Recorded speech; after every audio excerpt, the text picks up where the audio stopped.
Bioquímica es una ciencia que es producto de la unión de dos ciencias básicas, como es la biología y la química. Y la pregunta sería, ¿y qué estudia la bioquímica? Estudia principalmente dos cosas, lo que se conocen como bioelementos y las biomoléculas. Bioelementos y biomoléculas. Empezaremos primero con los bioelementos para luego pasar a lo más importante del tema de hoy día, las biomoléculas, que es lo que más viene en exámenes. Los bioelementos son elementos químicos que se encuentran en la naturaleza, pero que de los más de 104 elementos químicos que hay en la naturaleza, ya solo 27 se van a encontrar en el interior de los seres vivos. Ya solo 27. Y como bio significa vida, entonces los bioelementos son los elementos químicos que se encuentran en los seres vivos. Así de simple. ¿Y cuáles son ellos? Como decíamos, 27 de los 92 que normalmente se mencionan, algunos mencionan 104, hasta mucho más. Esos 27 los vamos a dividir en 3 grupos. Pero quiero centrarme en los primeros, porque son obvio los más importantes. ¿Y por qué los más importantes? Porque miren acá, son los que se encuentran en mayor cantidad en los seres vivos. Algunos libros dicen el chon, carbono, hidrógeno, oxígeno, nitrógeno, pero otros libros agregan aquí al fósforo y azufre. Estos son los símbolos de los elementos químicos. C, carbono, H, hidrógeno, O, oxígeno, N, nitrógeno, P no es potasio, P no es potasio, P es fósforo y S es azufre. Ellos son los, se podría decir así, bioelementos más importantes porque son los más abundantes. Hay otros, pero que ya se encontrarán en menor cantidad. Y uno de ellos se llaman secundarios. Miren el porcentaje, casi nada. ¿Alguien podría decir Ca, el símbolo de qué? ¿El bioelemento sería? Ca, ¿alguien recuerda por ahí? El calcio. Y el Na es el sodio. ¿Y qué es K? K es el símbolo de potasio. Y esto de aquí, Mg es magnesio o manganeso. Es magnesio. Los oligoelementos son aquellos que se encuentran en muy poca cantidad. En griego, ojo, biología utiliza mucho griego. En griego, la palabra poco significa oligo. ¿Y por qué? ¿Quiénes son los oligoelementos? Aquellos elementos que se encuentran en muy poca cantidad. Entre ellos, también le llaman trazas. Se encuentran en mínima cantidad. El hierro, que se encuentra en la hemoglobina, el cloro, que se encuentra formando parte del ácido clorhídrico en el estómago. En el estómago hay ácidos, ¿no? Ese ácido se llama el ácido clorhídrico. Muy bien, el cobre, que aunque tú no lo creas, el cobre está en los metales, pero también se encuentra en los seres vivos en pequeña cantidad. El zinc ayuda a crecer a los niños. El zinc es un metal que ayuda a que las reacciones químicas ocurran para que el niño pueda crecer. Mn es manganeso. Co, el cobalto, que se encuentra en la vitamina B12, y así molibdeno, litio, yodo, que se encuentra en una hormona cerca al cuello, en la tiroides, ¿sí? El aluminio, el silicio, etcétera, etcétera. Pero centrémonos en los primeros. Carbono, hidrógeno, oxígeno, nitrógeno, ellos, en los primeros.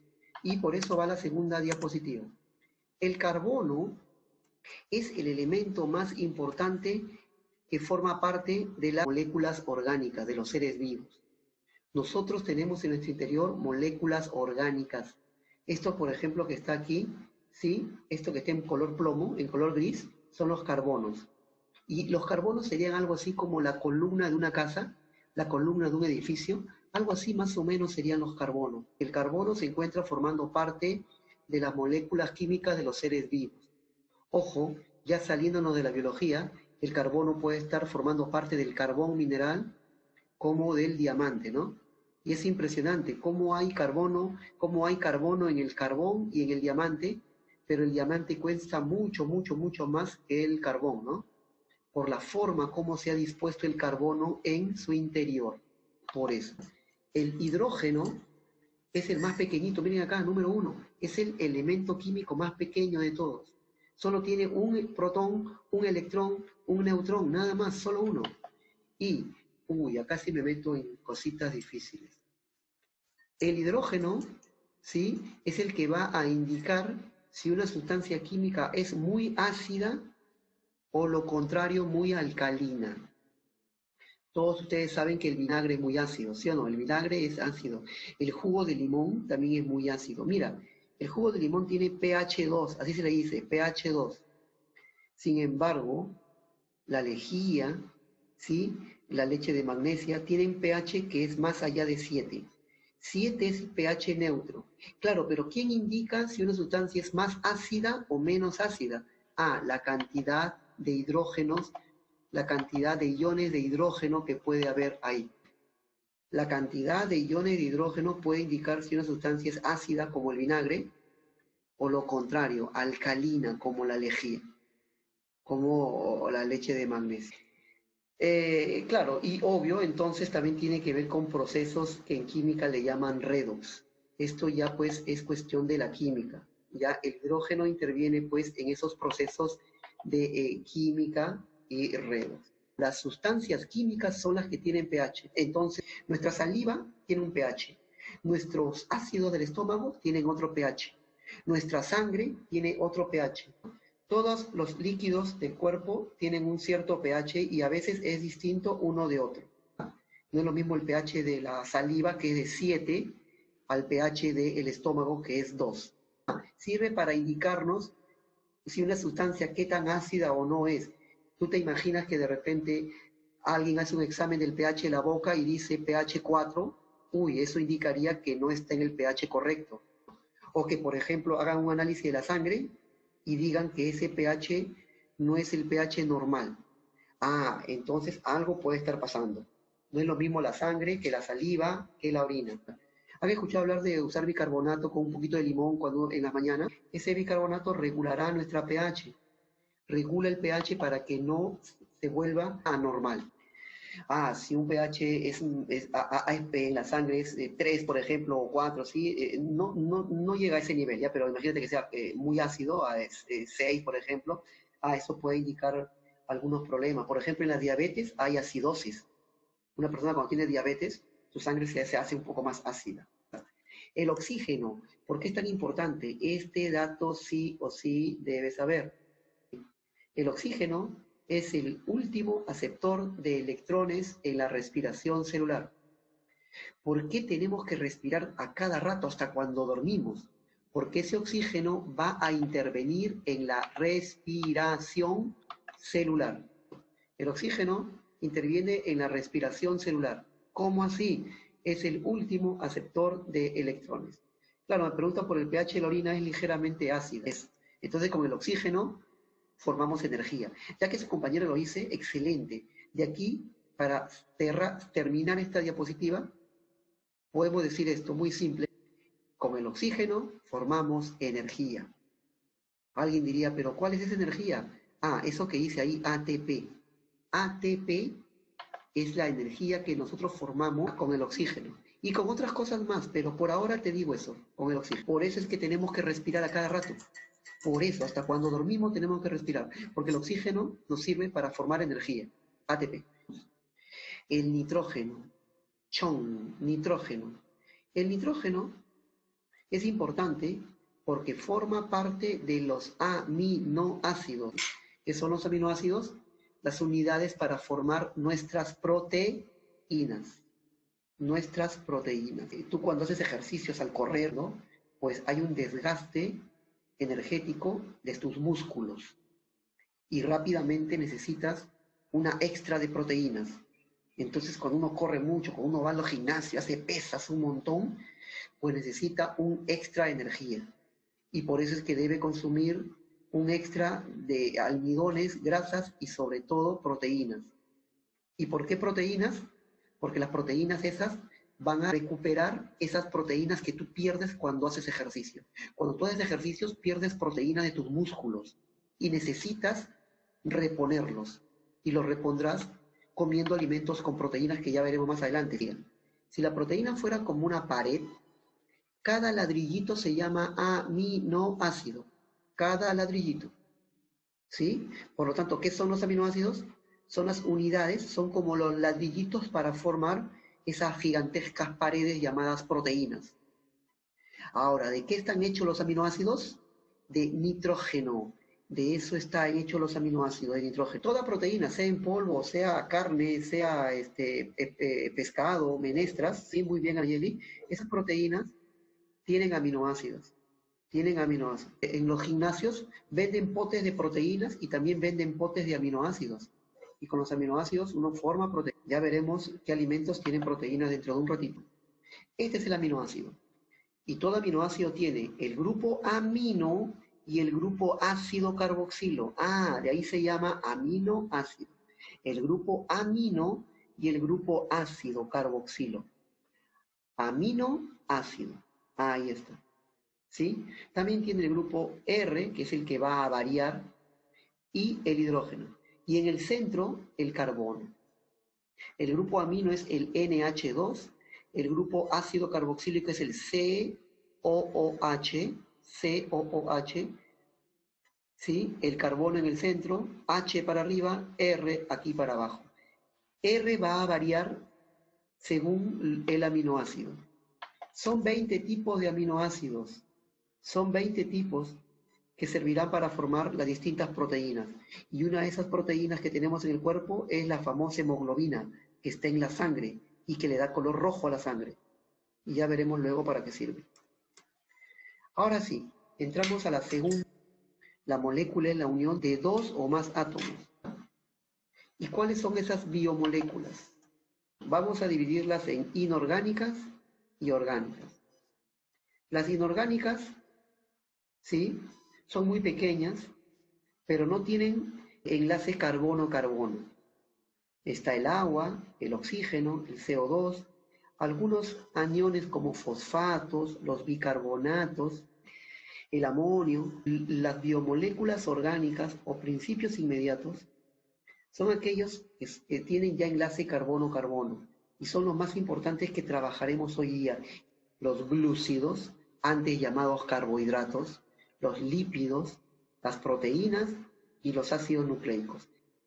Antes de pasar a ellos, primero hablaremos un poco del agua. El agua, ¿sí?, H2O, es el principal disolvente universal. Es el que va a disolver todas las moléculas polares, las que tienen carga. Sí. ¿Y por qué? Porque el agua también es polar. El agua tiene dos hidrógenos y un oxígeno. Y miren, forman casi como una especie de un triangulito, ¿no? Así. Donde están los hidrógenos está la parte positiva. Y hacia donde no hay hidrógenos, que es para este lado, está la parte negativa de la molécula de agua. Por eso se dice que el agua es bipolar. Dipolar. En segundo lugar, si esta es una molécula de agua, se une a otra molécula de agua y a otra, y a otra, y a otra, a través de enlaces llamados puente hidrógeno. Y es tan fuerte este enlace puente hidrógeno que para romperlo se requiere mucha temperatura, mucho calor, mejor dicho. Es por eso se dice que el agua tiene una alta cohesión molecular. En otras palabras, para que se rompan estas moléculas se necesita mucho calor. Es por eso que el agua hierve a 100 grados. Hay otras sustancias que hierven a 70, 80 grados. El alcohol hierve a 70, 72 grados, un poquito más. Pero el agua necesita más calor. Es por eso que el agua hierve a 100 grados, porque sus enlaces son muy, muy, muy fuertes. Una característica del agua. El agua se une por puente hidrógeno. O sea, este enlace de aquí no es puente hidrógeno. Este no. Estos son enlaces covalentes que unen a dos hidrógenos con un oxígeno. Esta es la molécula de agua. Pero una molécula de agua con otra molécula de agua, ahí sí se unen por enlace puente hidrógeno. Una molécula de agua se une con otra por los llamados enlaces de puente hidrógeno. Las biomoléculas eran 4, si recuerdan. A ver. ¿Recuerdan la diapositiva anterior? Glúcidos, lípidos, proteínas y ácidos nucleicos. Glúcidos, lípidos, proteínas y ácidos nucleicos. Pasamos al estudio de los glúcidos. Glúcidos que antes se les llamaba carbohidratos. Antes de entrar a la parte teórica, algo muy simple del contexto de la vida. ¿Dónde encontramos glúcidos? El glúcido más importante que veremos dentro de un ratito se llama el almidón. no lo olvides, el almidón es el principal glúcido y es el que le encontramos todos los días en el pan nuestro de cada día, en las mañanas, en las tardes, en el arroz. Y el arroz viene siempre acompañado de guarniciones, ¿no? ¿Cuál es la guarnición que viene acompañada del arroz? Papa, yuca, camote, o un choclito, cualquier de la selva, el platanito. Todos esos alimentos que acabo de mencionar tienen almidón. De nuevo, pan, arroz, papa, yuca, camote. Todos ellos tienen el almidón. Forman el principal glúcido, el que nos da energía. El almidón popularmente también le llaman harina, el almidón, y es el que nos da energía. Estoy seguro que alguno de ustedes trae hasta ahora, hasta hoy día, un error terrible en bioquímica. Seguro que alguna vez cuando estaban en inicial, en primaria, la Miss les dijo a ustedes, las proteínas nos dan energía, ¿sí o no? Y todo el mundo gritaba chiquitín, sí, nos da energía, pero la respuesta es no. Las proteínas en general no nos dan energía. Quien nos da energía todos los días es el almidón, que es un glúcido, el pan, el arroz, la papa, la yuca, el camote, el choclo. Él nos da energía. Alguien diría, ¿qué, profesor? Usted dice que no da energía el arroz. Ah, entonces le voy a decir a partir de ahora a mi mamá en casa que me sirva el doble de arroz, porque el doble de arroz es el doble de energía. ¿Ese es verdadero o falso? ¿El doble de arroz es el doble de energía? ¿Verdadero o falso? ¿Qué creen ustedes? Pues aunque no lo crean, eso es verdadero. El doble de arroz es el doble de energía. ¿Qué, profesor? ¿Y entonces tengo que comer el triple, el cuádruple de arroz a partir de hoy día? No, yo no te he dicho eso. Yo lo único que te he dicho que es el doble de arroz, el doble de energía. Sí, está bien, pero la pregunta es, si una persona no fuera físico-culturista, no fuera albañil y no hiciera ningún ejercicio físico, ¿ya le sirve mucha energía? Pues obvio que no, no le va a servir. Y entonces esa energía demasiada, ese arroz demasiado, se convertirá en grasa y la persona va a comenzar a engordar.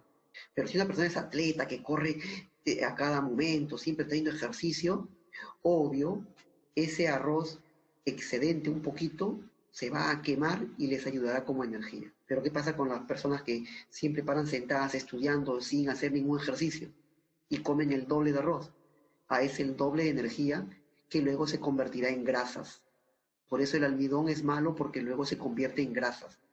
Mucha papa, mucha arroz, muchos fideos también, los fideos, es mucho almidón, que luego se convertirá en grasa si es que no lo haces ejercicio. Pero y tú, rápidamente, si has comido un montón y luego haces mucho ejercicio, quemarás eso y no hay problema, no vas a engordar. ¿O acaso los albañiles que comen un cerro de arroz, un montón de papas, sí, se comen un montón los albañiles, acaso son gordos?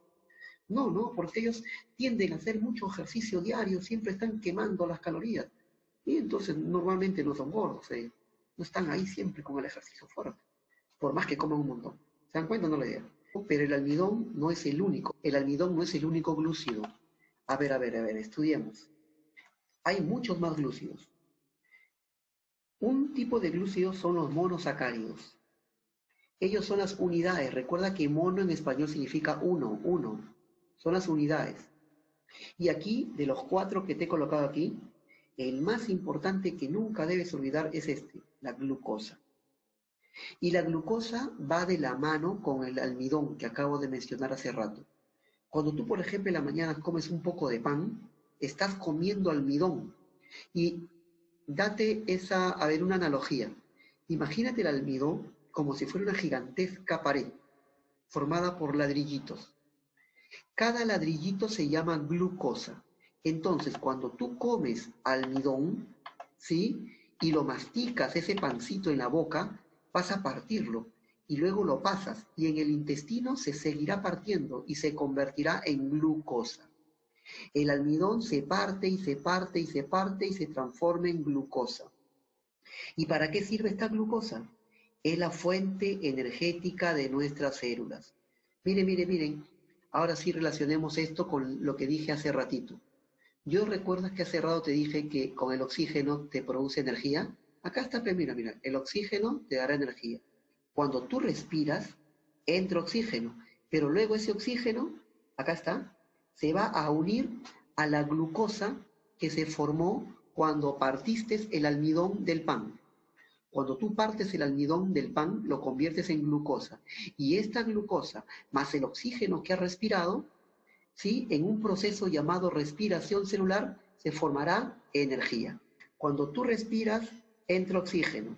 Y ese oxígeno que entra se juntará con el almidón, con la glucosa, perdón. ¿Y cómo formaste esta glucosa? Al partir el almidón. ¿Qué almidón? El almidón que está en el pan, en el arroz, en la papa, yuca, camote, choclo, ¿ya? Fideos. Ahí. Ese almidón lo partes en glucosa en nuestro cuerpo y la glucosa con el oxígeno, en un proceso llamado respiración celular, nos dará energía. ¿Cuánta energía? Aquí está. 1 gramo de glucosa nos da 3.7 a 4 kilocalorías de energía. Por eso es que respiramos y por eso es que debemos comer siempre. Por eso que siempre debemos comer un poquito de pan, un poco de arroz, un poco de fideo, un poco, sin exagerar. Cuando en las mañanas comemos pan, en las tardes comemos arroz, papa, yuca, camote, choclo, plátano, fideos, estamos comiendo almidón. Ese almidón lo vamos a partir en nuestro cuerpo con los dientes y con los jugos gástricos, lo partimos hasta glucosa en el interior de nuestro cuerpo. Esa glucosa, junto con el oxígeno que acabamos de respirar, entrarán al proceso llamado respiración celular y con ello se producirá energía. 1 gramo de glucosa nos da 3.7 kilocalorías. Importantísimo lo que he dicho.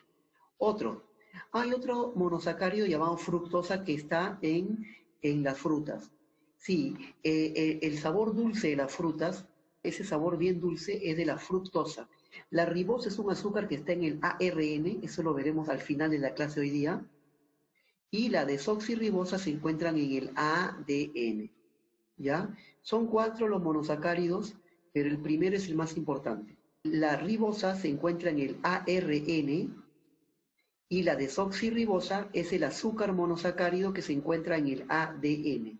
ADN significa ácido desoxirribonucleico. Ácido desoxirribonucleico. Y ADN significa ácido ribonucleico.